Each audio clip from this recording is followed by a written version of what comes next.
Ooh, that's me. I'm up. Hey, everybody. Welcome to a very special Ask the Trainer. I'm going to jump right into it with our guest today, our very special guest, a man who has done a tremendous amount for the Cinema 4D community, has really upped the bar for the output in the quality of renders that we see out there. Started out very humbly, and now is the big man at Greyscalegorilla. We have the one, the only Nick Campbell with us. Hey, Nick. Wow, Darren, thank you. That was extra kind. I appreciate it. I was just doing the math. And, well, I think I was at my first NEB. You were there in, what was that, 2008, 2009? And here we are today. Yeah. Pretty amazing. Thanks for having me on, man. This is exciting. Yeah, great to have you, Nick. Very cool. Yeah. Oh, and great. There's Jonas and Ellie. Yes, we're hey, here everyone. as well.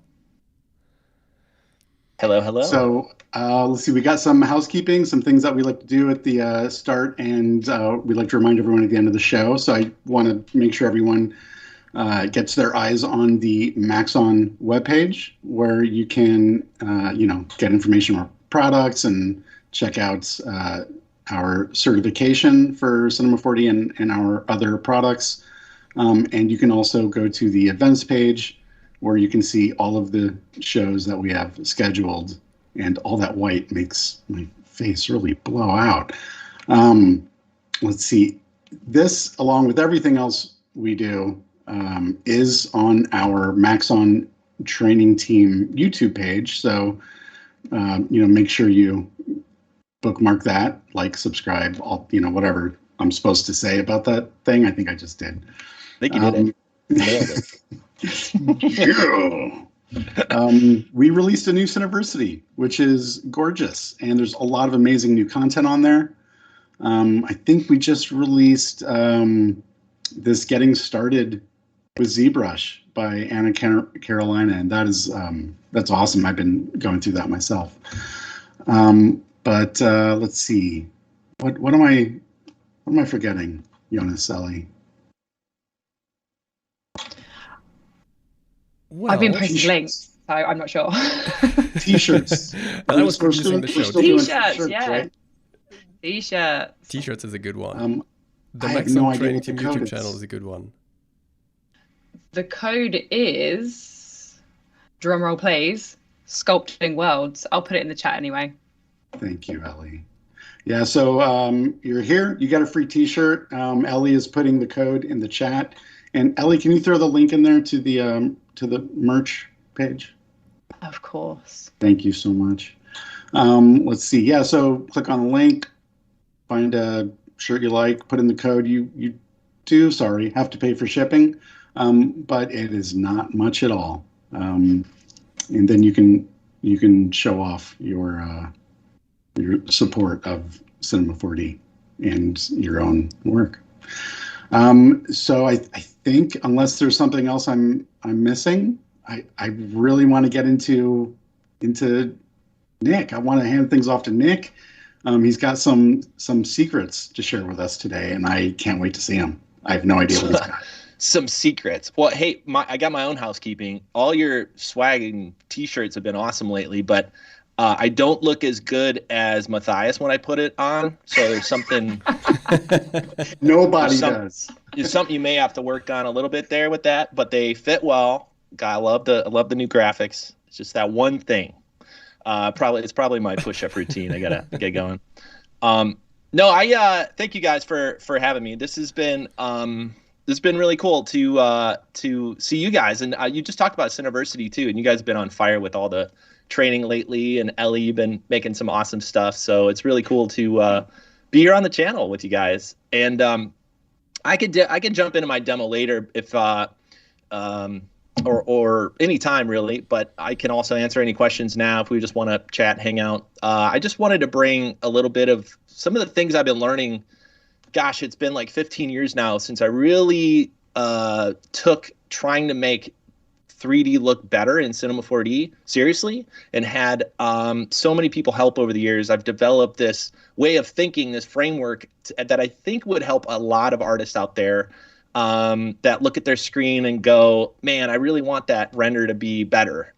Because that's basically my whole day as I'm in Cinema 4D is like, it looks good, it's looking better. What is it missing? What is that last little bit that makes it look more photoreal and all that stuff? So I'm excited to share that, and we could jump in anytime, whatever you guys want to do. Yeah, you can always start sharing the screen. Always good. Sorry, I didn't want to interrupt. Should we? No, this is good. Should we jump in? This is great. I got no questions for you, man. Awesome. Yeah, all right, let's. Jimmy was writing that you look good in the t-shirt. Aw, thank you. That's sweet. Yeah, Nick, you haven't aged a day. It's all makeup. Weird. You should see my makeup team. It's half the company these days. All right, let me start sharing. Did you do it? Hey, there I am. All right. So let me pop this open, and let me click that button. So, all right. Well, hey, you said, look at my face is yellow now, Darren. Yours was white earlier. So this is this a clickbaity title? Let's find out today. 5 secrets to making your renders look amazing. And if you're like me, you're looking at your screen when you're rendering, or when you work all day on something and you model it and you set it up, you hit the render button and you feel like this. And especially if you're looking at Behance all day like I am, or at your favorite artists, this is the vibe. Why doesn't it look as cool as everyone else? And I've had this feeling, that feeling doesn't go away, by the way. It just gets, your work just slightly gets better over time, and then there's a new person that comes out and makes you feel this way. I don't know if you're like me, but that's been my experience. But I've developed some things that I think will help over the years make you feel a little bit more like this guy when you hit render. Our buddy Brent here. And this is all I'm looking for. I don't need to do jumping jacks and feel so excited, but I do want I want to have this kind of like confidence in my work when I look at my screen that Brent has. And so I just often find myself saying something like this. No matter how much I progress, no matter how much I feel like I'm learning, there's always like, why isn't this looking the way that I want to? And it's been a lot of learning and a lot of asking questions and a lot of figuring out those things. And I wanted to make sure I shared this part of it, which is none of this stuff is me alone learning this on my own. We'll get to that in a minute. None of this is me here learning on my own. I've had the awesome experience of being around talented people my entire career. And I was like a button masher guy. Like I learned all the buttons and what they did. And when Dynamics came out in Cinema 4D, I jumped in head first and learned what the heck a motor did and all this stuff. But I still had that like crying in front of my computer moment where I just couldn't make the things look good and pretty and realistic. And it was around that time when I met Chad Ashley. And Chad Ashley is now our creative director, and he's responsible for, he's responsible for a lot of the beautiful renders and materials and assets you see now at Greyscalegorilla. And he was and still is my 3D mentor and really helped me understand why my renders weren't looking the way they were. And often it wasn't a piece of technology or a secret button I didn't know, but it was the fundamentals of design and filmmaking and lighting. And those principles that he kept reminding me of and coming back to. And over the years, I've developed kind of an internal framework that I go through when my scene doesn't look the way I want. I've developed these ways like, okay, what can I go tackle? Because it's, 3D is overwhelming. You're building an entire world from scratch. You're building like a photographer walks out in the street, and whoever created this world did a lot of good work out there. And this photographer just needs to capture the right moment with the right lens at the right time with the right lighting. And there's a lot there, but they didn't have to make the tree and the building. In 3D, you have to make it all. You have to be able to give you a gray world, and you got to go fill it up full of stuff. And also at the end, be a beautiful photographer, right? So there's a lot of things, and it can be overwhelming to say, like, what things can I do? So I wanted to share with you guys like some of the ways I think through this. And I think anybody out there watching that gets that feeling of like, you know, crying in front of the computer, they could use this kind of framework to do it. I wanted to mention this real quick before I go. We have I'm going to be using Redshift today in my demo and anything I show you guys. And if you wanted to learn Redshift 3 and 3.5, we have absolutely free training over at Greyscalegorilla. You just go to greyscalegorilla.com/Redshift. You sign up for a free Greyscalegorilla account, and you're in. I think it's like 16 some hours, and it covers all the new stuff, including the new standard surface materials, all that stuff. So go check that out. Yeah, this is just for the month of February. So make sure you go over there, click it, and you'll still have access after February. You just have to sign up before February's over. Okay, so here's this framework. And pardon my kind of cheesy acronym, but this is how I remember it. And it's the C.L.A.S.S framework. And so these are the 5 things. I'm going to just go through quickly the 5 things to think through. And then I'll jump into Cinema 4D and show you some examples. And then if there's any questions from the chat or anything, let me know.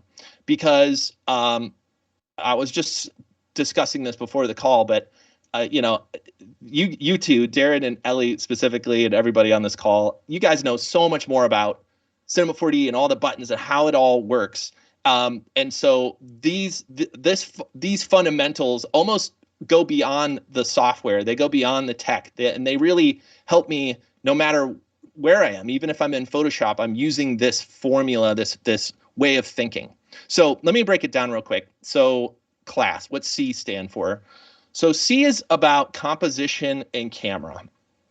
And this is honestly one of the easiest things that you can go try on any scene out there. If you hit render and you're not happy with it, move your camera, try a different lens, try a different position, try a different angle, and think about it as a photographer for a moment.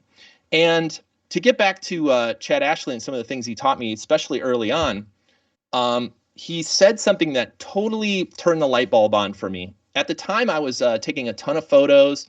I was learning how to do studio photography and set up softboxes and lights. And he simply said, like, bring all that you know about lighting into Cinema 4D and into your 3D work, and it will look better. It will look more realistic because you're using the real world things. And I was like, oh my gosh, that's so simple and so profound at the same time. And it was actually the inspiration of our first plugin, Lightkit Pro, was like bringing studio lighting into Cinema 4D. And so composition and camera is the photography part of that. It's the optics part of that. So for this one, we'll jump into some examples, but this is what lens you choose, all of that stuff. And one of my favorite examples of this is Pixar. Pixar is really, really good about trying to make sure that when they set up their scenes, they use real world optics and real world lenses and real world camera moves to represent their world, even if it's a bunch of toys or talking fish or talking cars. It's based in reality because they're using real world principles when it comes to how cameras move, what different lenses do at different scales and different sizes. So again, we'll have some examples here later, but that's what C is, your composition and your camera. And I'll say one more thing before we talk about lighting, which is it's very quick and easy to do because you don't have to go redo your lighting, redo your geometry. You just simply make a new camera, try to find a different angle. So first thing to think about is your composition, your camera. Second is your lighting. Lighting is the most important thing that you can focus on in 3D, period. And if you don't believe me, just turn off all your lights and hit render and see what the heck happens. Nothing. Lighting is responsible for everything, and it's a part of everything else we're talking about. Your optics of your camera picks up the light. The materials on your scene are reflecting the light that you put on it. So lighting is one of the most important tools that you have to create a different feeling or vibe or emotion in your scene. It also helps you inform if you're selling a product or you have a product render or a logo you want to look just right. Lighting is one of the best ways to approach the feeling of it. I'm going to use the word vibe, but you could use whatever word you have, the feeling of it, the emotion. And we're going to talk about some of the really simple ways to use lighting, because I think a lot of people get very complicated with lighting, and it can be so much more simple if we just break it down into its components. And I want to share with you a couple of those. So A is for animation. Yeah. Yeah, sorry. I hear a question. So the framework is also representing to some extent, representing the order in which you ask yourself those questions, or is that, or how does it work? Because here right now, what I see is lighting is coming after composition and camera, and that's basically one of the first things you should always keep in mind, that your lighting is never finished until your camera is locked. You can only do good lighting when your camera is locked. So keep that in mind. Camera first, lighting after that. Absolutely, especially in 3D, as I'm sure you guys have bumped into this. You never want to build stuff that's not on camera, because it could take so long, right? If you just want the desktop look or the kitchen countertop, and you're going to get really close in and zoomed in, but you also modeled all the cabinets and all you like put silverware in all the drawers, nobody's going to see all that, right? So you're completely right. Setting up your camera and your composition really helps you also eliminate the things that are not important, that you don't need to worry about, that are not in frame, so that you can really focus on what is there. Just like a filmmaker, just like a director, understanding what sets we need to build and what sets are not going to be on camera, because it takes a lot of time and effort. For many of these, they are in order, but you could also skip around too, especially this last one as we get to it. But composition and camera are definitely high up on the list. Okay, so lighting. So the third one, if you do stills, you could skip this one in your head, but you need a vowel for an acronym, so just keep it in there. So animation, of course, is all about how things move. And even if you're not doing crazy character animation and all that stuff, I'm certainly not an expert in character animation, but for me and my work and a lot of the stuff that we do at Greyscalegorilla, it's about camera movements. It's about how cameras move. It's about how lights move. It's about how objects move in general, and understanding some of the principles, like large things move slowly, small things can interact faster. Cameras have weight to them, and they don't move in a linear fashion. They kind of come to a stop, just like a character would. So thinking about how real world cameras move really helps when you start to move your camera around. Even a modern example like a GoPro has a completely different way of moving than a camera on a dolly, for example, or on a crane. Literally, like a less than a pound camera on this GoPro is going to move completely differently than this giant rig that you set up. So we're going to talk about that and talk about some of the basics of animation. And I highly encourage you, if you're doing more complex animation, to really dig into some of the basics there. So the first S is about surfaces. So this is your materials. This is your geometry. These are the things that are reflecting the light around the scene, and actually what we're aiming the camera at here. And if you don't have high quality geometry, high quality materials, high quality surfaces, the realism will start to break down. Now, depending on how realistic you're trying to make this look, you can make it very cartoony, and Cinema 4D is really good at this, making things abstract and fun. But there's also this line and this kind of popular trend happening now where things are very abstract and very MoGraphy, but they feel like you could reach out and touch them. Mm-hmm. And that always has to come back into some sort of reality, how things how surfaces are created, how high quality they are. Do they tile? Do they stand up to zooming in on them? A lot of materials look good far away, and then you get close and they break down. So the surfaces are a super important part because it's also all of your lighting is bouncing off of this stuff and it informs your entire scene. And we'll talk about that in a bit as well. All right, so the final S is about scale. And scale is all about ratios. And this is one that has really, this one's been new to me in the last few years, the importance of scale.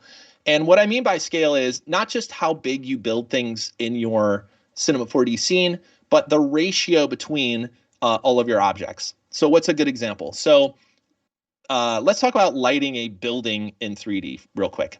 If you have a giant 10-story building in Cinema 4D and you're trying to make this look like it's large and it's a big, impressive building, there's a few things you could think of when it comes to the scale of the rest of the objects around it that really can help you tell the story that this is a big object or a big building or a big logo, whatever you're doing. So what are some of those things you could do? Well, you could put a character in your scene. You could put a little silhouette, like in the corner and actually show somebody the scale versus a human, which we all know the size of most humans. We're all kind of, 4, 5, 6 feet.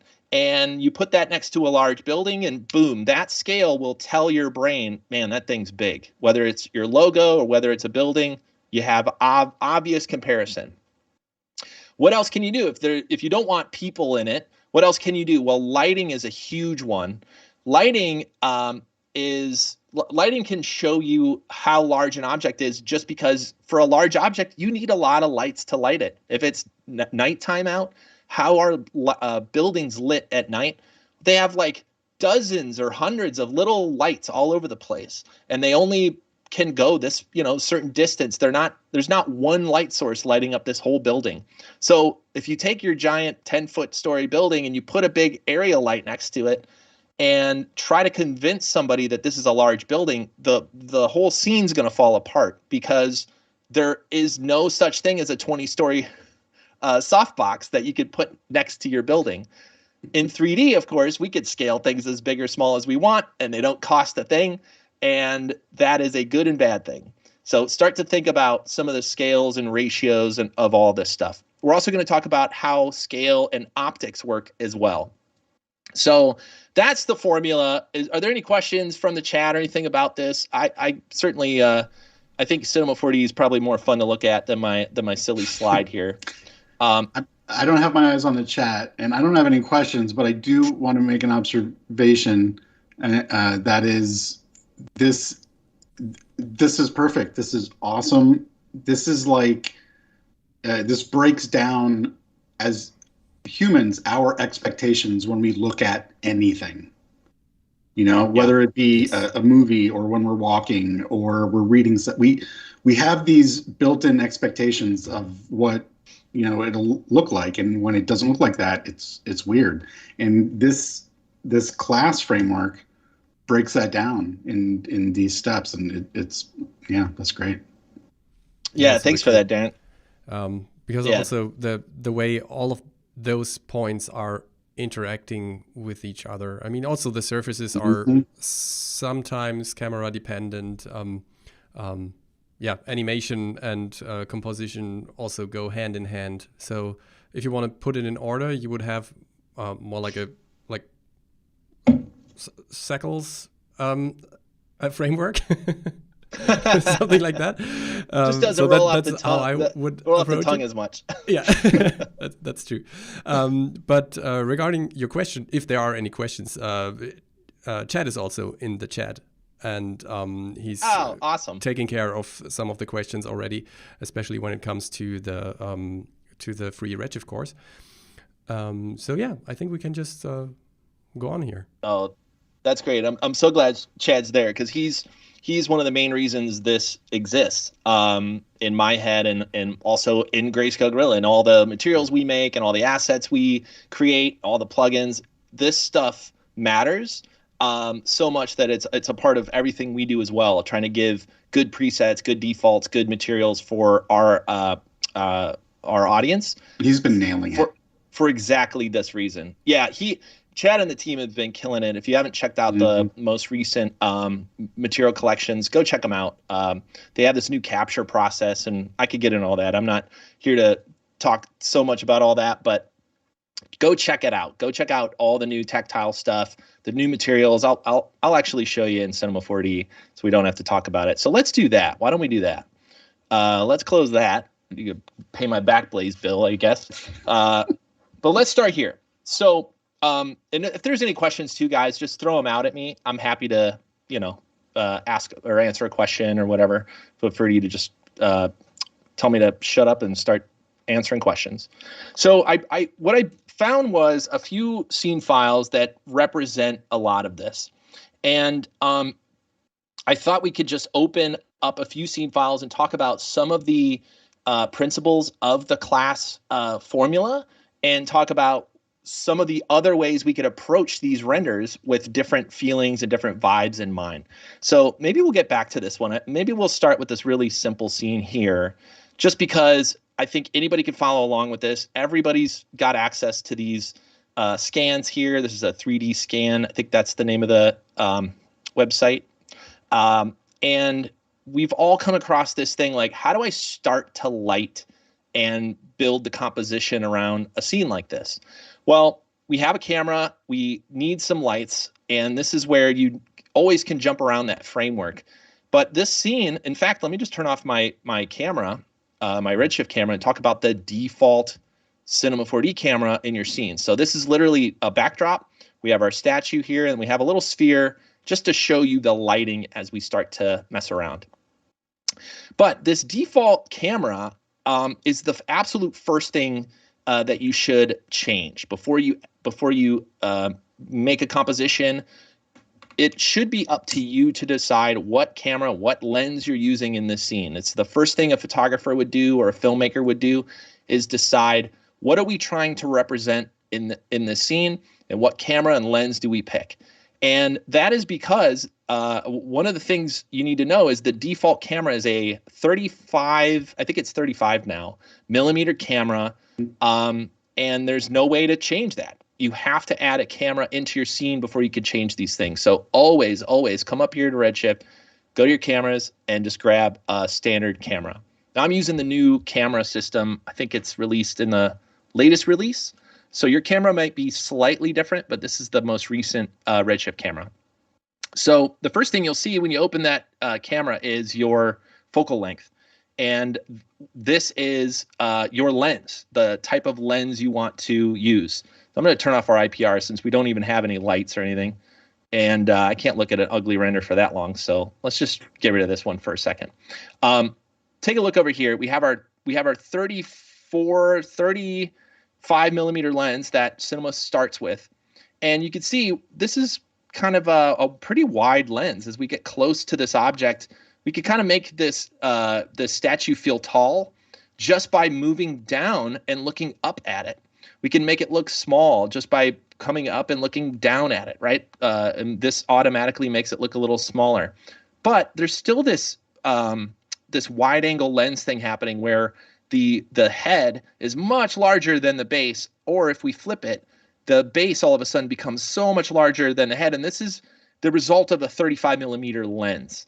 So if you've used a real camera in your career, or you've played around even with the iPhone camera enough to know zoomed in lenses, wide angle lenses, how do they all work differently? Well, one way is to go wider. So I'm going to just set this to 20 millimeters.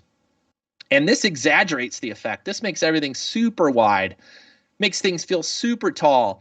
And if we look down on it, it's almost like we're, standing on the top of Statue of Liberty, like looking down. We have this super wide angle feeling. And wide lenses like this give you this perspective, like this is large and I need a wide lens just to fit it all in frame.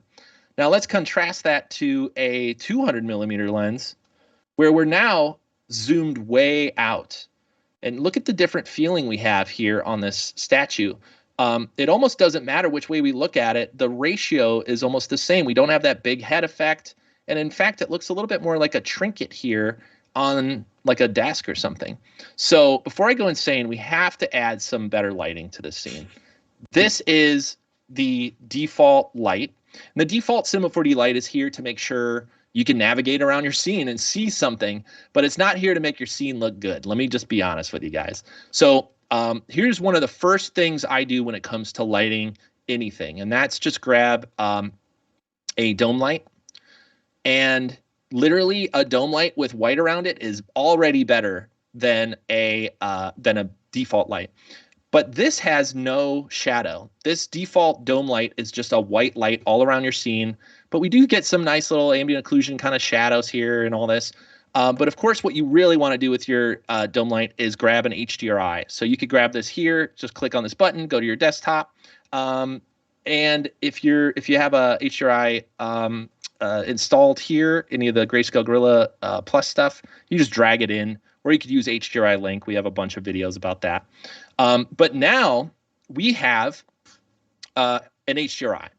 Now, I'm sure so many of you watching are familiar with HDRIs, but they still continue to blow my mind, like the idea that you could just capture light from the real world as it exists and then like barf it back out onto your object and like steal the light from the real world and then project it into your 3D scene. And you have an infinite amount of HDRIs to try and different things. And we have studio HDRIs and all this stuff to really mess around with and get different looks. So HDRIs are so powerful, especially if you're new to lighting and you don't really know and want to understand how to place all your lights. HDRIs are such an easy way to get started with this stuff.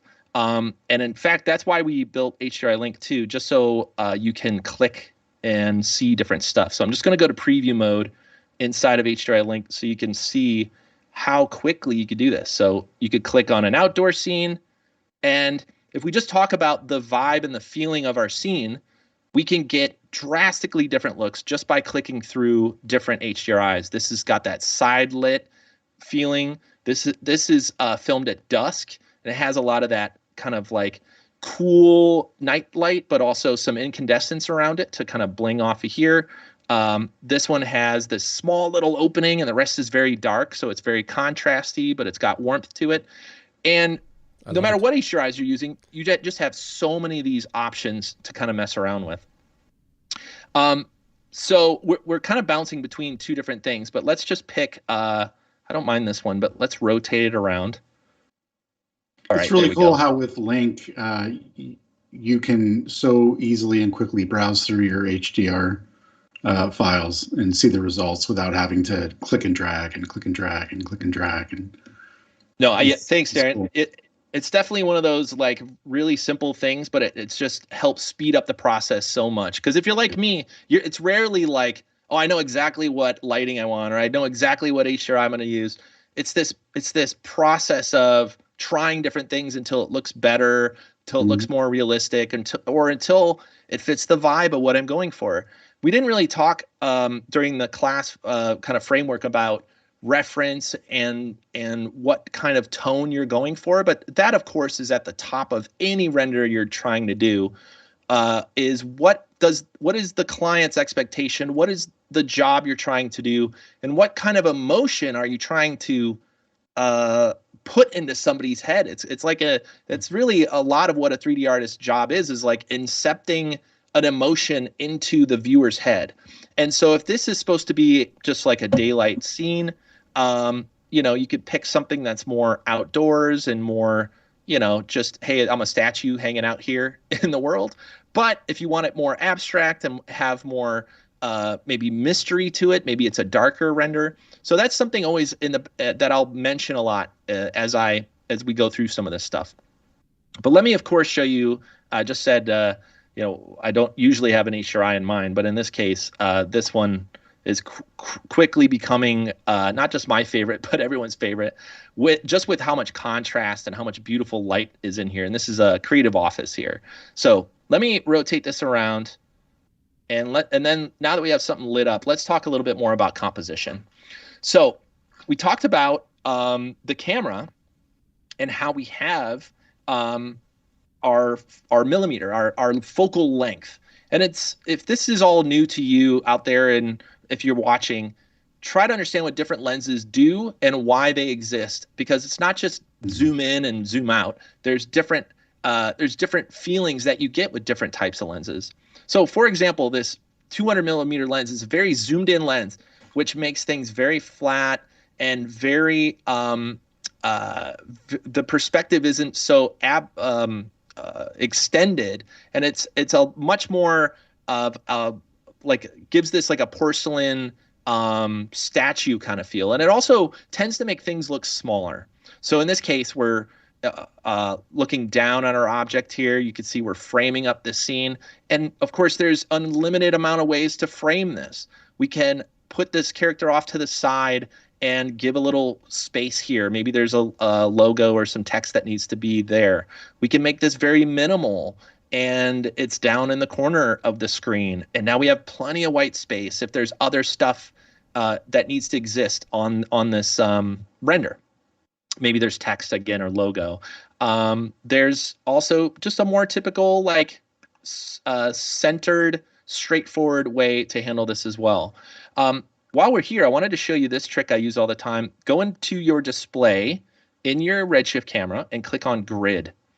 And the grid will pop up it's like a little tic-tac-toe board.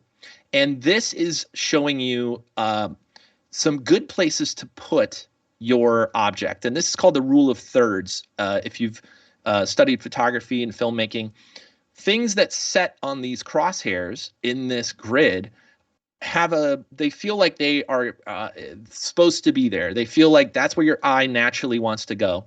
So for example, let me just put this statue's face right here, and we have a really nice little frame. We have some white space here around it.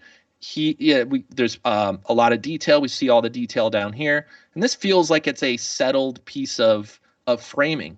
But if you contrast that and you push it up too far and things are cropped and not on one of those lines, it could feel a little bit more unsettling. Obviously, especially with eyes in the scene, you really want to be careful with that. But everything I'm talking about here also applies to MoGraph. So I want to jump between a few scenes because I think it's important to know that all this stuff that we're learning isn't just for characters and taking a photo of somebody like a portrait, but it also works in MoGraph scenes. And the more that you apply these real world techniques and how filmmakers think to your MoGraph, the more it will feel natural and feel realistic. So here's a scene using the absolutely excellent new cloth system in Maxon Cinema 4D. And we've been having a blast over here using this stuff. And here we have all these awesome little pillows, all made with the volume mesher and all this stuff. We got other tutorials and show you how to do all that stuff. But what do you do when you have a scene like this and you want to use these principles of composition and camera? Well, all the same stuff still applies. So right now, if we look at the camera we're using, we have a 200 millimeter lens. So again, we're zooming in, and this allows us to get into the scene and pick some really beautiful moments where these things squish together, and we can let this play out. So let's just quickly talk about some of the ways you could compose this scene. There's this way to do it, which is very calming, and we're far away from the action, and you could just kind of watch it as if you're in a museum and you're watching, you know, something happen behind a piece of glass. And this gives the user and the audience a feeling of a little bit more calm. I'm away from the action, and you could just let this animation play out versus being way up in here, and now you could feel a little bit of claustrophobic, or like you're a little too close to things. And so each of these ways of composing your scene give your audience a different way of feeling, give your animations a different emotion, even though the actual animation is the same, just by placing the camera in a different place. So here, for example, if I turn off the IPR and I hit play, we have this really cool moment where things are colliding together. Let me back up and show you. So maybe we want to cut in and do a scene here where these two kind of collide together. So let's try to frame this up right there. Yeah, it's interesting because when you're in on it like that, there is this. I'm experiencing this feeling of anticipation, right? Because like the frame is crowded. I can't see what's happening outside of it. Things are moving. I'm not sure where the hero is, right? I'm not, like, it's all interesting, but I'm not sure if something is more important than something. Like it's that that unease. Yeah, no, that's a good way to put it. You think of like a fight scene in a movie or an action scene, and when they want you to feel like, man, it's a lot going on, it'll be really tight and claustrophobic, and there'll be, just like you said it, a lot of things happening outside of frame that make me feel like, oh, I can't keep up. And then if they film it from above and you have this bird's eye view or the kind of establishing shot vibe of this fight scene, you can see all the action. There's a sense of, okay, I'm just watching this. The anticipation is a little bit lower. You're more calm because our stupid monkey brains are away from it, and you throw us right in the middle of the action, and the blood pressure goes up. And we could use all of it's a good point to talk about filmmaking and the language of filmmaking, because we have so much of that language built into our brains because we grew up watching this stuff. And there's absolutely a whole language of filmmaking of how to make the viewer feel certain ways, that if you learn those, and that's a part of this system, that's a part of this formula, is learning the fundamentals of composition and camera and cinematography. As you learn those as an artist, and as I learned them as an artist, I can now use them to my advantage and say, okay, I want this to feel energetic and claustrophobic and high energy. I now have ways and tools to do that, versus, okay, I want this to feel more languid and slow and safe and soft. Okay. And those are different, words coming out of a client's mouth versus aggressive or energetic or, metallic or whatever. Like, starting to learn the language of this stuff helps. So, if I may, yeah. So for those of you out there that haven't had experience or education in filmmaking or photography or composition or color or whatever, I suggest that you get online and do some searches with the word mood and then the class framework. So like cameras and mood, composition and mood, lighting and mood. Instead of like materials or surfaces, I would say props and mood, because through props you see a lot of different surfaces. Yeah, that's good. Remind me too, I want to show you a reference site that I've been using, and Chad's been kind of reminding me is sitting there for everybody to use as reference. And I want to show you guys right after we get back from Cinema 4D land here. But you reminded me of, something about optics that I don't want to forget to show you guys, which is not just where the camera is and what type of lens you pick and put on it, but your f-stop and the depth of field that exists in real world. And this is, I used to think that it's really not that important unless you really are getting super shallow depth of field and you want those big bokeh out of focus things. That's when you click the bokeh button and worry about it.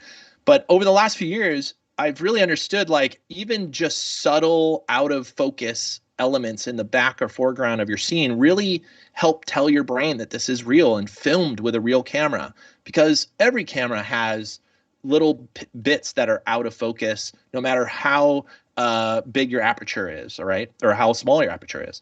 So I just wanted to quickly do a quick, just show you guys, for anybody who hasn't done this already, how easy it is to set up. So I just have a regular Redshift camera. Under the optical tab, now this is the new Redshift camera, there's this aperture. We're going to talk about that in a second, but there's this button right here called Bokeh, and this is going to turn on the depth of field. And depending, I'm going to open this up just so we could look at it. Depending on what type of lens you have, there's also very common f-stops that are used in filmmaking. So, and again, this is something you could go really dive deep into, but understand that if things are very bright and it's the sun is out and you're trying to make this feel like you're shooting in daylight, you often have to take your aperture and crank it up 6, 7, 8, 10, 12 even. And what this does is make your depth of field less shallow and makes more things in focus. So let's start there. This is the 8 aperture, which is kind of a good default for like a normal scene. You can see most things are kind of in focus here. And I also have this thing all set up. So let me actually start from scratch because I just want to make sure I'm not using anything that was made before. So here's a brand new camera. Okay, and it's in the same place, but all the stuff is set to default. So we do have an 8 aperture. And it looks like it carried my settings over. I apologize. I think Cinema 4D got so smart that it just took all my camera settings and added them. So let me delete my cameras and start from scratch. Okay, so now we got it. Now we have our bokeh down here. And if we zoom in on our scene and we get back around to where we were, we could go to our object and set our 200 millimeter lens. And now we are back to where we were. Now, why is it all blurry? Well, we turned on that bokeh channel, and all of a sudden, things that are outside of the focus of the camera started to become blurry. So now we have to tell this camera where to focus. And for this, I've been using this constantly ever since I wish I knew this earlier. I make a focus null. I make a new null, and I add it to my Redshift camera. Under the optical tab, there's an object here that says make this in focus. And if you make this null in focus, then you could grab the null and use the new place. Now this isn't brand new, a few years old, but this place modifier here, you just click anywhere in your scene and whatever you have selected is placed in the scene. So in this case, it's the focus null. So if I want the tip of this thing to be in focus, this little blue plus, I just drag it. You could see it attach right to it. As soon as I let go, this is in focus no matter what I do, no matter where I put my camera. The tip of this thing is in focus, and you can see everything behind it is starting to blur out and get and be affected by the bokeh and a little blur back there. So I've been using this tip like crazy. Now that we have this in focus, we can try to find a part of the scene here and talk real quickly about the bokeh settings and specifically about aperture. So like I said, this is 8 aperture. I don't know if you guys can see it on my screen, but things are just slightly out of focus back here, and it's not overdone. It's not crazy, but you could also crank this to 2, and now we're starting to get a really shallow depth of field. This is where things get really blurry as it goes back. And then, of course, you could cheat this. Most lenses kind of stop at 1.2, 1.4. But because we are in 3D, we can cheat it and say 0.5 and get a ridiculous amount of depth of field. And as soon as you start to break your aperture like this is a good sign the scale of your scene might be wrong. To talk about one of the principles, if you scale your scene to the way that you want your lens and your lighting to interact, it will start to look even more realistic. So this case, I think we're better off with something like a 4. Aww. And now no matter, oh, you like the blurry one, Darren? Yeah, I love it. I love the bokeh and the plus library bokeh textures that you guys created. Oh yeah, as a lot. Hey, let's show those off real quick because they are really powerful. If you haven't messed with these and you're a Plus member, let me show you how to add this. So in the bokeh, I think I closed it up. So this little triangle right here, you open it up, and down here under image, you can drag in any bokeh and it'll essentially put realistic optics on your lens rather than a perfect lens. In the real world, there is no perfect lens. They all introduce a little bit of chromatic aberration and a little bit of, different colors coming through at different sizes and scales. And those little tweaks really help set things in real life and trick your eye into thinking you're seeing something that is real instead of seeing something that is created in 3D. So we came out with all these Gobos. It's just one of the tabs over here in the Plus library. And, the bokehs. We'll talk about the Gobos in a second. But these bokehs, you can see, are lens patterns, and some of them have more chromatic aberration than others. And these simulated ones are really great because they're based on real lenses. You could see we have, you could go all the way crazy with something like this. And all you have to do is over here, turn on image, and just drag in any of these bokehs. This also works with HDRI link as well. If you just set your image and drag it into drop zone, it will make an HDRI link on your camera. And now any of these you just click on and it'll update. That's cool. Oh, that's cool. So cool.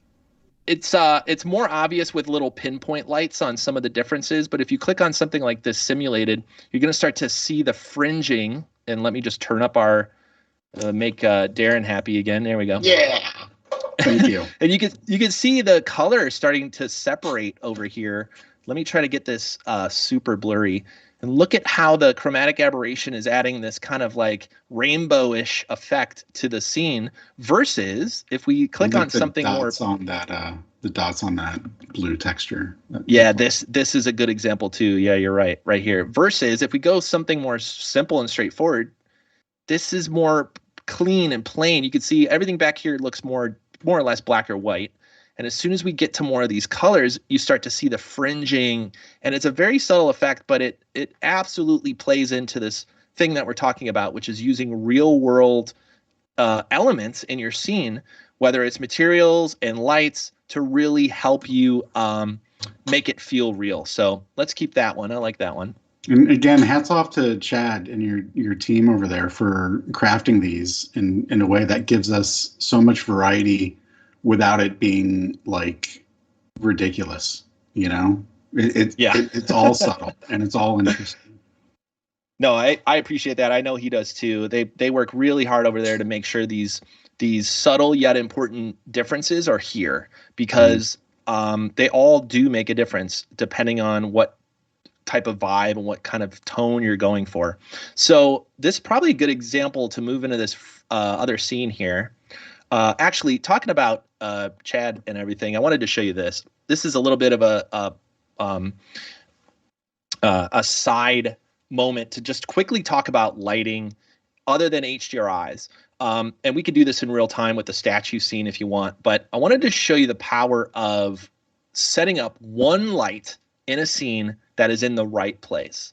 And what I've seen a lot in, seeing other people's scene files, and we answer a lot of questions in our Discord and all that. Every time everyone's asking for feedback, one of the common things I see is way too many lights, just so many lights in their scene, trying to light every little corner. And I wanted to show you the power of trying to get something that looks real, looks realistic, and literally has one light source in the entire scene. So this was made by Chad, and this is to show off our new materials here. And let me just show you the clay version of this render, because this material is so great. It adds all this nice little detail and displacement maps, and this wood is just awesome. It's so gorgeous. And I was like, okay, what kind of crazy complicated light setup did Chad make to do this? Well, I opened the scene and there's literally 2 lights in it, but honestly, there's like 1. And so let me show you. If we turn off this area light, the HDRI is doing almost nothing. So that's how dark the HDRI is in the scene. And it literally is just there to add a little bit of fill, a little bit of reflected light all around the scene. And I'm literally going to turn off the HDRI and just turn on one area light and check out how similar that is. This is one area light just above. You can see the reflection in the concrete here. And this one light does all the work. And if we move out of our camera and just look at what the scene looks like, there's nothing in it. Yeah, it's super simple. I don't want to move it. It's super simple. And here's what's interesting. Like, you could see the tiling of the concrete as soon as you move away. This is a great example of don't add anything to your scene that's not in the literal reflection or in the camera, and how much power you can do. Look at how, honestly, this scene does not look great from here. And why is that? Yeah. Well, the scale is wrong. You can see the tiling.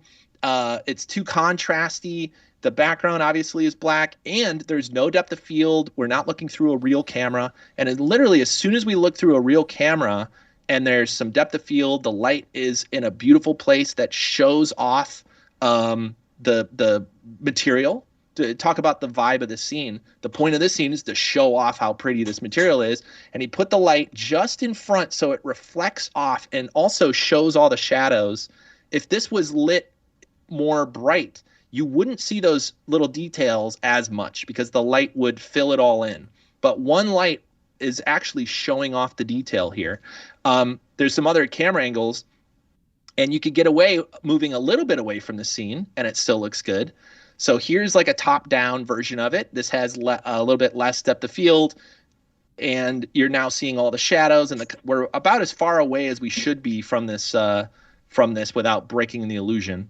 And I'll show you the kind of third camera where it'll show off one more variation and one more version of this scene that won't. Yeah, there it is. So it'll show one more version of the scene that also has really great composition. So if we think about that rule of thirds, we have some nice white space here. We're not super tight. We are close up on this, but there's also plenty of space for our eye to kind of take a break and also dip in and take in all the detail here. Yeah, I mean, talk about scale, right? Yeah, good point. This is also a great example of scale, right? The wood texture compared to the let me go back to this other camera angle. The wood texture compared to the concrete texture, and this is, I mess this up all the time. Making sure the two materials, 5, 10, 20 materials in your scene all have the correct ratio of materials. So if you have little tiles that are supposed to be like a backsplash in your kitchen, and then it's next to marble, well, there's ratio there that you can't change. Marble is marble, and it makes patterns in a certain scale. And most tiles are, maybe they're an inch, maybe they're 2, but they're certainly not usually a foot big, right? So thinking through the ratios obviously is super important. And just a real powerful scene to also show what one light can do. Now, here's another quick example of where multiple lights can really start to add a lot of detail to your scene. So this scene has 1, 2, 3, 4, 5, 6 lights. But I did want to show you the power of having one major light for your key light. So when I talk about the power of one light, I'm really talking about making sure your key light, your main light, is doing most of the heavy lifting in your scene. So in this case, if I turn off all the other lights except for the key, we still have a general sense of the feeling of this scene. This still tells a similar story to all these other lights, but all these other lights without the key light are very different, right? Oh, let me turn off the HDRI. That's not supposed to be on yet. So now this is not a great, right? Without that key light, the object obviously is not it's in silhouette. We have all these weird shadows on the floor, but just by nailing one light, you can really dial in a look and then fill in the rest of your scene with little lights here and there. So even if we just looked at, here's the floor fill, literally just for the front. Here's a right fill, and you'll see how dim all of these lights are. These are very subtle lights that just add to the effect. And this is where using multiple lights can work. However, I also wanted to show you what an HDRI would look like. Now, if you want to get crazy with area lights and start to move them around, I highly encourage you guys to do that. But you could get very powerful with one area light aimed in the right direction, or I'm sorry, one HDRI. And so that probably brings me to Fruit Bowl here. Okay, so let's talk about this scene. So first of all, what is the scale of the scene? We're starting to get a little bit more MoGraphy, right? This feels like we're on a marble countertop. We have this little wooden bowl, and it feels like that bowl's probably this big. And the rest of those things in there are more abstract and MoGraphy. They're just some of these weird shapes here. These we call them doodads. They're in the models tab. Got all these fun models down here. And they just plopped them in this bowl. And I wanted to learn. I've been going down this road trying to learn more like, okay, what does a corner of a room look like? How can I make this very simply in Cinema 4D? And this one was kind of like, when I walk into my house and I throw my keys on the little table, like, let's set up that scene. And you can see if we zoom out, there's not a lot going on here, but the things that are going on are very aimed and very deliberately focused in on exactly the kind of tone and mood I'm trying to go for it here. So let me turn off our spotlight. And this scene with just an HDRI, you can get pretty cool results. So I'm using this Modern Industrial 2. Let me crank it up a little bit brighter. And this is totally fine. Like if we turn off that, we do have an area light. Let me just turn off all other lights except for the dome light. And again, you don't have to go get crazy with area lights up front. You can do a lot of good work with just an HDR. But I did want to show you some ways to think about HDRs, which is and this is true with all lights, you just never want light coming straight from the camera or straight from behind you. So I'm just going to put it in the wrong direction to show everybody. You can see the reflections are aiming directly back at the camera. There's no sense of shadow. There's no sense of scale or space here. So just by moving your HDRI off to one direction or the other, you're going to start to see a little bit more shadow and a little bit more detail. So this one's cranked way over to the right. In fact, it's getting blocked by the wall. I have to crank it up a little bit. This is a great. Everything you're doing is such a great example of crafting the depth of illumination, right? Because when the light's right where the camera is, like you're saying, it's flat. There's not much depth in the lighting, right? Yeah. But everything you've been doing, all the other lights, and you'll get there. But it's just it's awesome. It's pretty much like this flashlight aesthetics that you have. Right. Yeah, well, here's the default light, right? Here we are again. I turned off all the lights, and the default light is literally like the flashlight, like you mentioned, or like a flash on your camera. It's just like right there in the middle, and you just, that's what you want to stay away from. You mentioned the depth of the light, Darren, and one way to think about light is how do you show your object in different gradients and with different types of light going across it. In other words, the real problem with flat lighting is that there's no real big difference between all these different pieces of well, look at the wood bowl, for example. Yeah, it's all just kind of the same color from here all the way across to here. And just by going across to the side, we now have a bright section that falls off into a dark section. This is super dark, but this is super bright. Like, we're starting to see contrast, which is one of the most important words in all of this. That whole acronym is really about building contrast, whether it's scale and your lighting and your materials. It's about where does your eye go? What should I be looking at? And showing the shape of things by how you craft the light.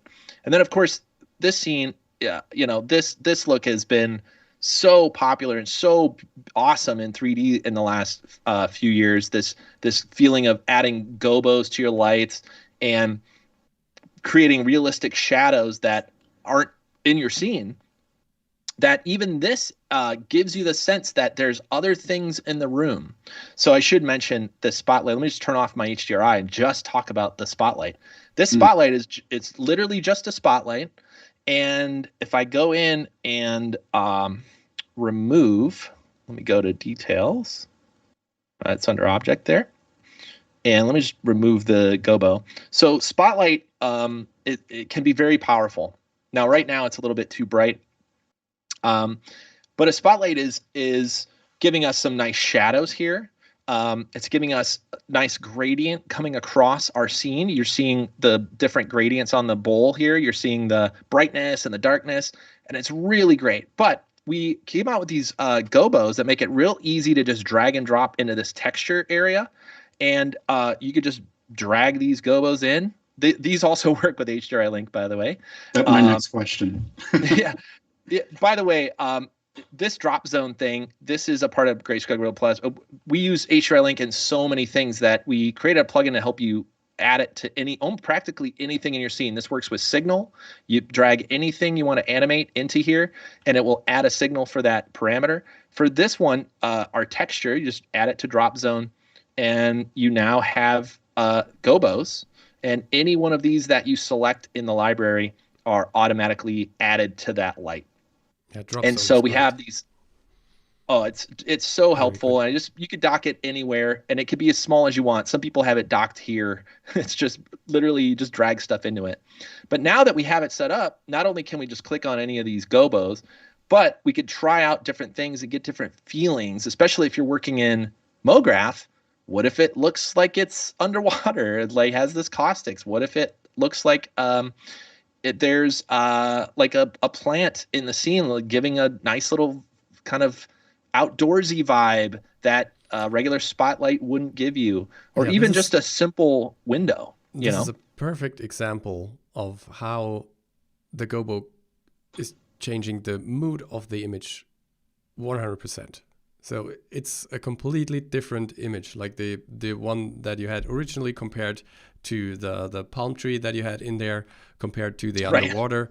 It's so different, right? Although the Yeah. I lighting mean, itself is pretty much the same, right? yeah, But it's lighting literally the changes only everything. it's literally the only light in the scene, and it makes that much of a difference. Isn't that amazing? I always am blown away by that, how much one shadow, one Gobo can totally change. You're completely right. Like, Yep. and these plants, I mean, obviously these kind of like palm tree kind of vibes instantly give you like, oh, I'm in this Miami veranda or something, and this is actually a little bit outdoor, a little bit indoor, versus a window that has just sun coming through, right? Like, now that's a little bit more of a jail cell vibe. We can shrink it down. But you start adding trees to it, and you start to get, and we could also scale this cone angle up. You start to get these real light shafts coming through. And one thing I want everybody to not be afraid of is to really let some things blow out in your scene and get very, very bright. And this is something Chad talks about a lot as well. When you have daylight in your scene, it's very common for a daylight object to illuminate something overly bright compared to the rest of your scene. So again, if you're exposing this and you have some mixed lighting, so let me just add a little bit of extra lighting here.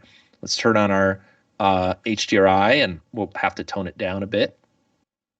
But if we expose to try to get this bright enough, some of the things in our scene are just going to be overly bright, and that's okay. It's something I'm trying to be more comfortable with, and it actually helps make things more realistic. Again, if we go back to just this Gobo, we have bounced light. Look at all this beautiful bounced light we're getting from Redshift, bouncing off the marble and up into this blue wall. Like, by overlighting with this, we're getting so much detail, and things like ACEs and all the stuff that's now built into Redshift take care of all this beautiful filmmaking part of it, how the brightness gets clipped and how it doesn't just go perfectly to white. We get all this stuff for free just by adding more light to our scene. So it's just an encouragement. I'm mostly talking to myself, but I'm also encouraging everybody to, experiment with not just Gobos, but like adding a little bit of extra brightness to your scene. Let's just try to find one more that's kind of interesting. Yeah. These dappled. I would say it adds to, you can use that as one way to add more depth in your illumination, in your lighting. And absolutely. It can be really easy to get overwhelmed or lost in all of these, in these steps, composition, lighting, servicing, and that's why it's important to have reference or a storyboard. Yeah, thank you for bringing up reference, because I wanted to show that. This one in particular was built off of a reference, and this scene was, actually very much inspired by a lot of reference I've been looking at, and I wanted to show you guys this because it's so dead simple and it's so powerful in what you could do with this. Not only is this just like a cube in the middle of nowhere. And we have a bench kind of to put some objects on. Oh, that's the other side of the bench. There it is. And we literally now, instead of a spotlight, I took our Gobo and cut it out using opacity on an object right here. Just made a window right on the wall.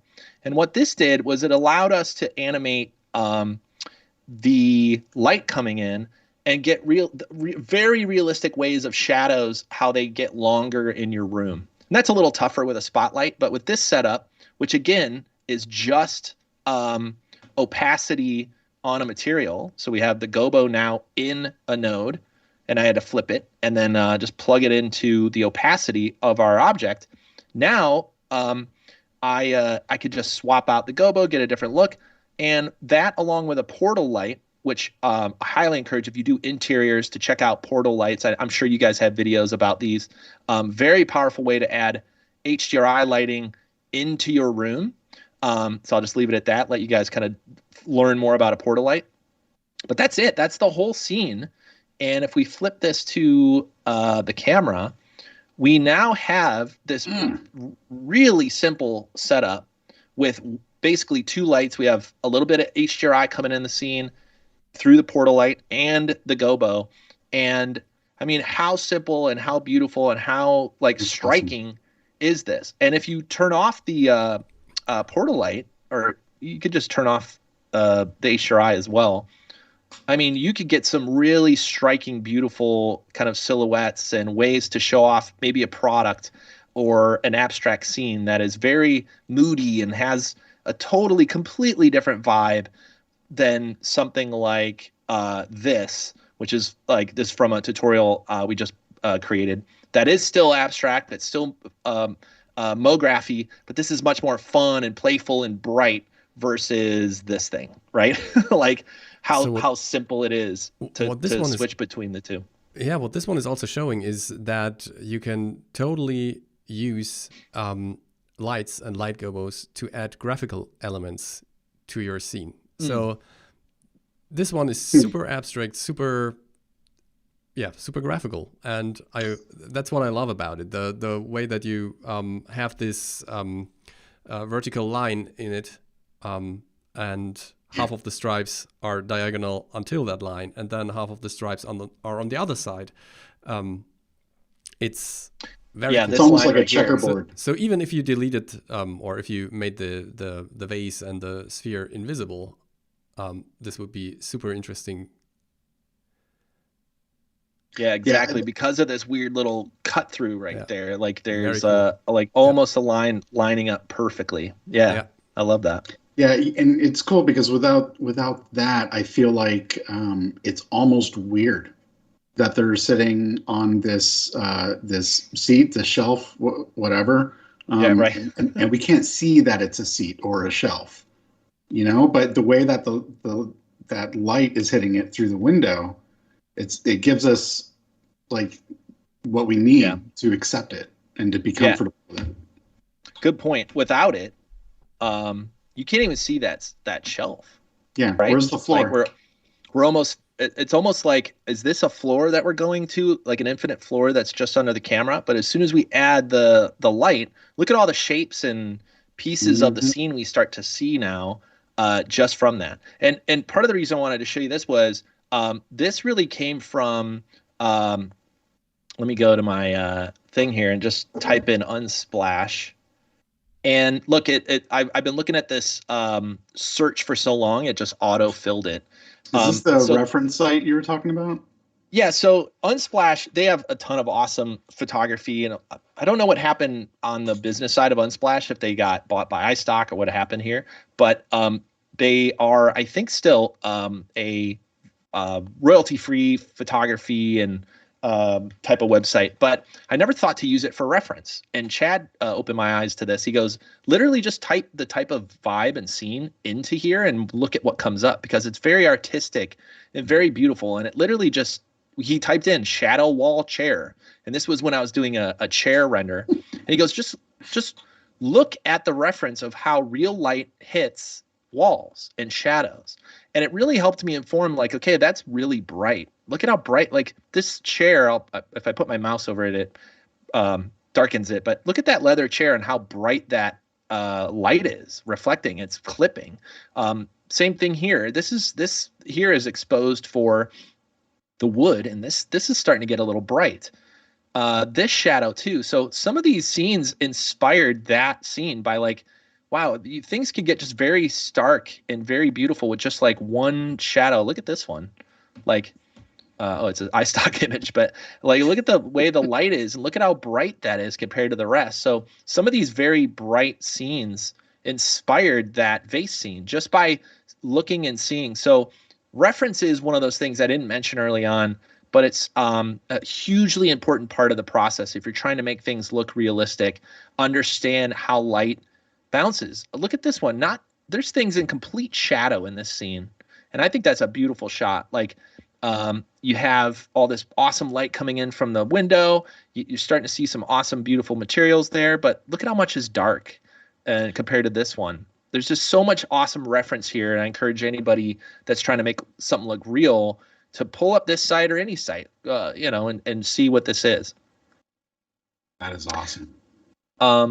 Okay, so I probably have a few more things to show. How are we doing on time? So we're actually a little bit over, which we never do. This is very unusual for us, but we're just loving everything that you're sharing with us. It's just this is perfect. Just go on. So I didn't want to stop you.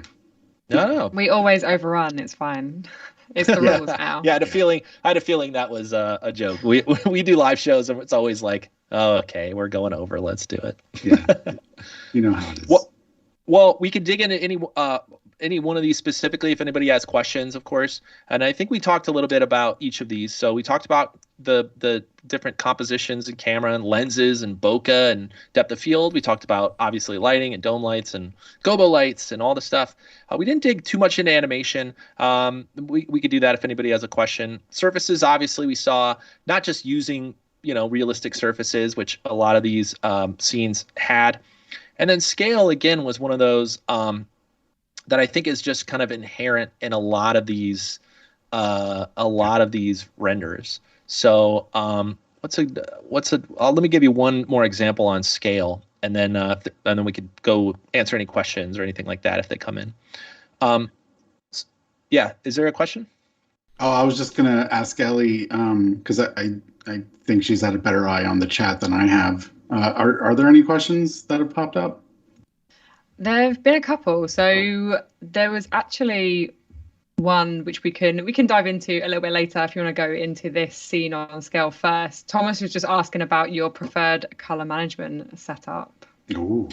So the default ACES setup in Redshift, the latest version has been great. So for almost everything, it's just been default. In fact, that is something I did want to do, and it only take a minute to start from scratch and just show you guys how quickly you can get stuff like this set up. So I think this might answer your question, which is I just use the default. This is a brand new scene file. There's no new.c4d or anything here. This is just the regular old brand new scene file. In fact, you can see it's brand new because Redshift doesn't show up. So I got to go turn it on, boom, turn it on. And I think this should only take a few minutes, but I wanted to show you not only setting something up from scratch, but also some of the principles we kind of learned and how quickly you can get to a beautiful result, because Redshift and the default color ACES workflow that I was talking about earlier, and they might be asking about now too, how a lot of this stuff is done for you inside of Redshift, inside of the ACES workflow, and you could just get to a beautiful result with 5 things in your scene. So let me show you how quick you could set this up. It's literally a cube, and let's grab a spotlight, Redshift light spotlight, and we're just going to aim it up and move it back in our scene. I'm going to go relatively fast because I know we're short on time. I'm going to use my favorite new button right here. This little triangle is another thing Chad showed me that I didn't know existed. You click it and you go to add target, tag, and null, and it automatically creates a null that lets you aim at anywhere in your scene here. So I'm going to grab the place tool. I'm going to place it right there in the middle, and we now have a pretty crappy looking scene so far, but we will make that much better right now. So what else do we need? Well, let's crank up our spotlight, and then let's drag one of these gobos in just to give a little bit of scene here. There we go. And let's scale this down. So we're just focusing on one piece. Zoom our camera in. Remember, we always need to use a camera. Let's go to Redshift camera standard. Let's try to blend everything we just learned here all in one piece. So we have our object, our focal length. Let's do a 100mm camera so we could zoom in. And of course, we need an object here to focus on. Let me pull up this one of these new models we have. We have everyday models. And we have this origami swan. I'm going to use the place tool again. I use this all the time to just place it right here in the scene. And I'm going to zoom in. And what we're trying to build is a small scale scene. How do we make something look super teeny tiny? You don't need a lot to do that. So far we have some of the elements, but that is certainly not looking the way we want. So how do we make this even better in like 3 moves? Well, we can add a texture. So let's use concrete. I'm just typing in the plus library here. This concrete grungy should be pretty good for the cube. And instantly we start to see some bump and some detail, some scale. Yeah. And I'm going to add a little bit more tiling just so we can, so it's not so close. And then we just need a material for that origami thing here. And for that, I'm going to use paper. We have a bunch of cool papers here. There's one that's literally like college rule paper. What's great about this one is it actually uses a little bit of the opacity. You could start to see through it because it's all built into this material. And now as I crank my light up, we're getting all this nice detail in our scene. And so we start to have little blurry pieces. We start to see the detail in the floor here. And pretty quickly we could set up maybe with a little bit of fill light, something that has a little bit more depth of field is going to help a ton. Because remember, now that we're zoomed in, we have to turn on bokeh. We have to try to set a realistic lens on this. And let's add our quick focus null, and we're almost done. I gotta say, that's real quick. That's I downloaded those that paper collection, and I haven't had a chance to to use it in lighting like this, because this is relatively moody lighting, with the dark shadows. But so I didn't even notice that it was set up with the translucency. That's just awesome. It's really cool. The team has done such a great job with some of these collections to let you just drag and drop, and a lot of that hard work is just done for you. Like you could literally see where the folds fold together with multiple folds. There's more darkness, and then where it's just on this model, or is this like that? I don't know. Let's get close. Looks like might be a little bit there. Okay. And so we could tweak this for sure, but let's set up a beautiful little kind of angled shot. I'm not in love with that bokeh. Let's swap it and let's get to something a little bit better, and then we're done. But I wanted to go through that and just show you how fast this is to really set up something that has a mood, that has like a tone to it, and also starts to give you a sense of feeling here. There's one more thing we didn't talk about, which are LUTs, but I think this will help this scene a lot. You could just turn on a LUT. You can pick any one of these. I've been using this Advantix one. It comes built into Redshift.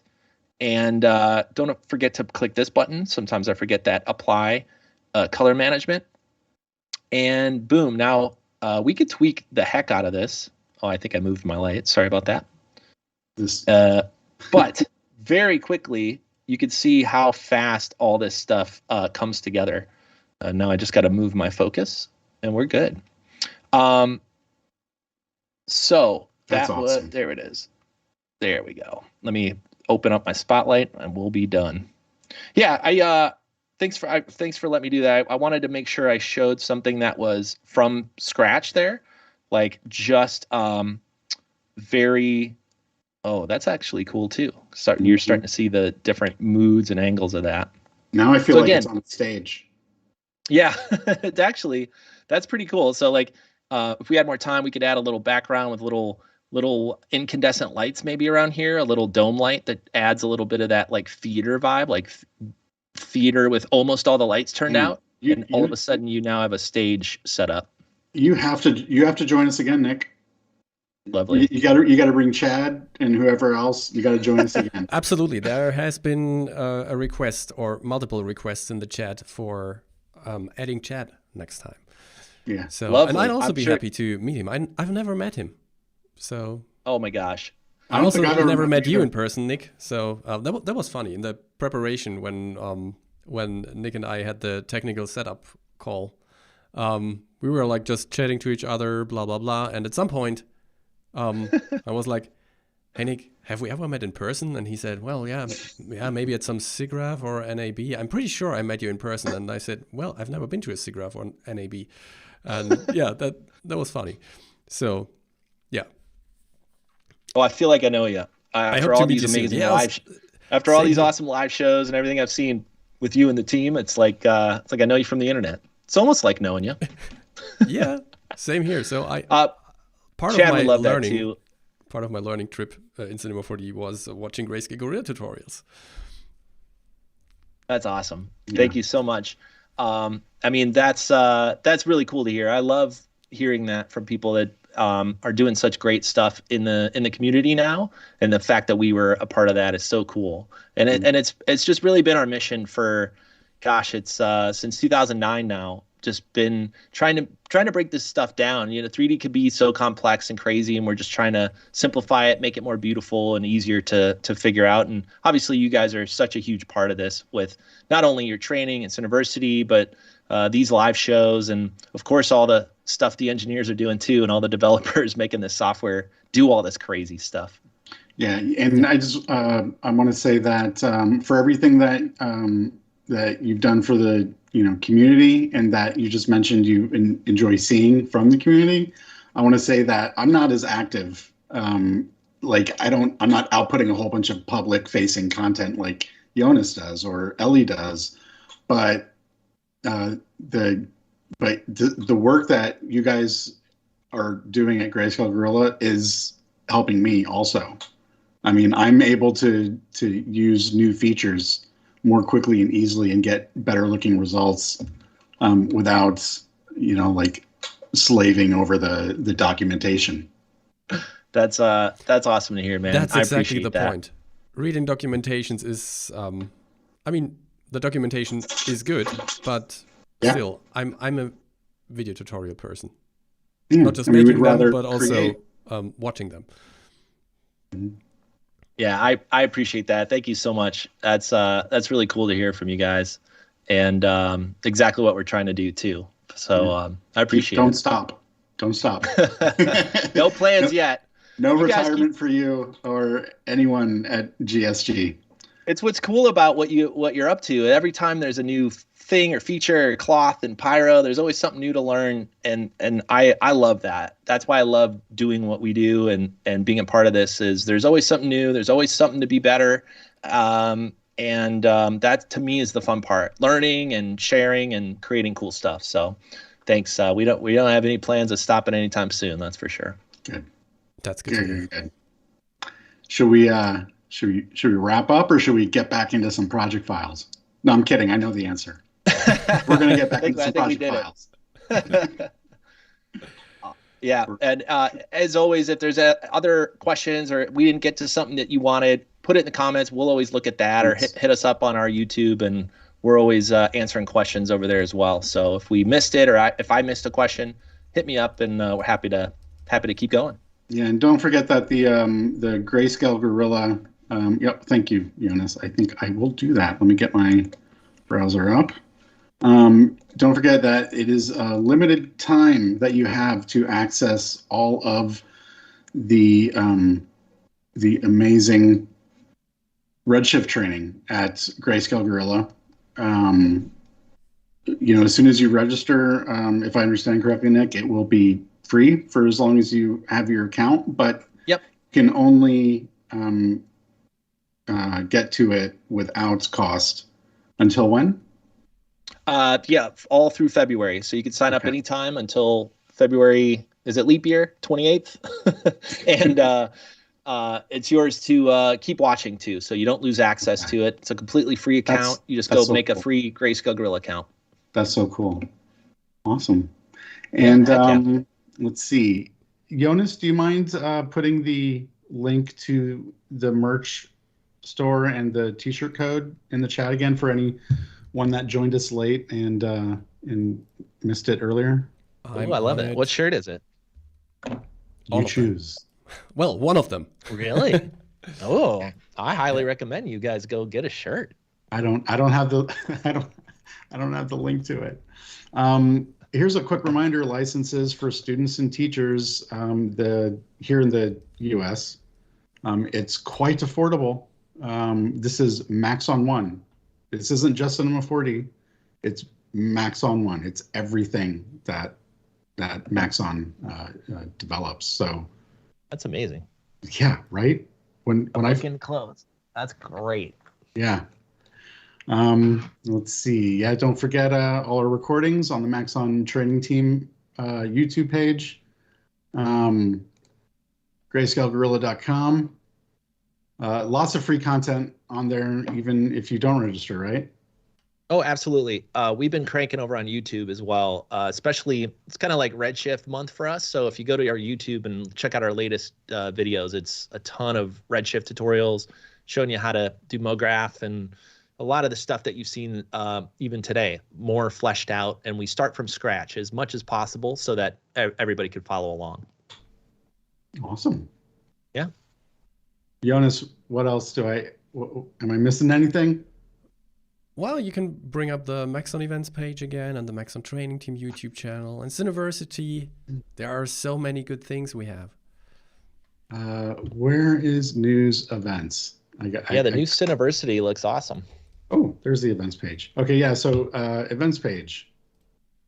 Wow, it's just amazing, all the content that I can't believe it. It's crazy, and it's so cool to have you with us, Nick. Thank you so much, man. You're gonna come back, right? Right? Oh, promise. Absolutely. Promise. You bet.